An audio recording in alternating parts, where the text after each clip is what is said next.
그거 들었어? 요즘 당근마켓에선 달러도 사고 판다는데? 요즘 달러가 너무 많이 올랐죠? 그래서 은행 환전 수수료를 아끼려고 당근마켓, 중고나라에서 개인 간 달러 거래가 급증하고 있다고 해요. 이거 불법 아니에요. 외국환 거래법상 5,000달러까지는 신고 없이 개인끼리 외화 거래를 할 수 있습니다. 몰랐죠? 달러 환율이 무려 13년 만에 1,440원을 돌파했고요. 중국 위안화, 일본 엔화 등은 사상 최저 수준으로 추락하면서 재테크족들의 관심이 환테크로 옮겨졌습니다. 환테크는 말 그대로 환율을 이용해서 재테크를 하는 건데요. 쌀 때 사고 비쌀 때 파는 거죠. 남들 다 아는 환테크 혹시 어떻게 하시는지 궁금하진 않으신가요? 그래서 오늘은 초급자, 중급자로 나누어 이 환테크 하는 방법을 알려드리겠습니다.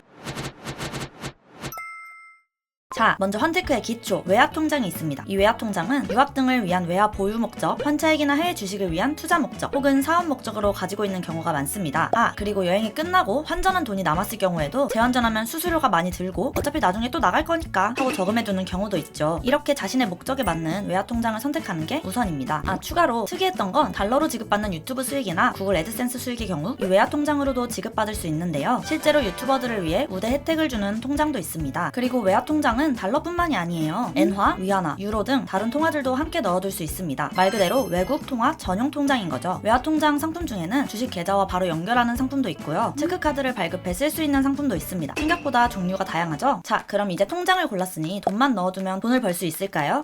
단기적으로 아마 아닐 가능성이 높습니다. 예금해둔 금액이 많은 편이 아니고 기간도 짧다면 환차익은 생각보다 미미합니다. 자, 한번 환차익을 목적으로 원화통장에 돈을 외화통장에 입금해 볼게요. 원화를 외화통장에 달러로 환전해서 입금하고 이 돈을 다시 원화로 바꿔야지만 환차익이 발생하는데요. 이 과정에서 환율 수수료가 발생하게 됩니다. 인터넷이나 모바일 앱으로 진행할 때에는 수수료를 깎아주는 우대 혜택이 있긴 있는데 환율 상승폭이 높지 않다면 오히려 마이너스가 발생할 수도 있습니다. 한번 실제 환율로 볼까요? 자, 여기 현찰 사실 때와 파실 때는 은행에서 환전할 때처럼 실물 돈을 주고받을 때 적용되는 환율이고요. 현금 보내실 때, 받으실 때 환율은 원화를 외화통장으로 옮길 때 적용되는 환율입니다. 환전할 때처럼 실물 지폐로 사고 팔 때는 보통 50원 정도 환율 차이가 나고 현금 환율은 약 28원 정도 차이가 나네요. 결국 50원, 28원 이상의 환율이 올라야만 환차익이 나는 거죠. 사실 지금이야 환율 상승폭이 커서 1년 전에 사두고 지금 팔았으면 엄청난 수익을 누렸을 텐데 저도 너무 아쉽네요. 아무튼 짧은 시간에 치고 빠지는 그런 환테크를 하기에는 적자의 가능성이 높은 거죠. 결론적으로 외화 예금을 통한 환차익은 미미하거나 오히려 마이너스일 확률이 있기 때문에 달러를 보관할 거면 이자를 조금 더 많이 주는 외화 적금을 드는 것도 좋은 선택이 됩니다. 그리고 환테크의 가장 큰 매력 포인트는 바로 환차익은 세금을 안 내도 된다 라는 점인데요. 외화 예적금도 이것이 적용돼서 환차익 세금을 안 내도 됩니다. 다만 예적금으로 인해 수령한 이자는 이자 금액의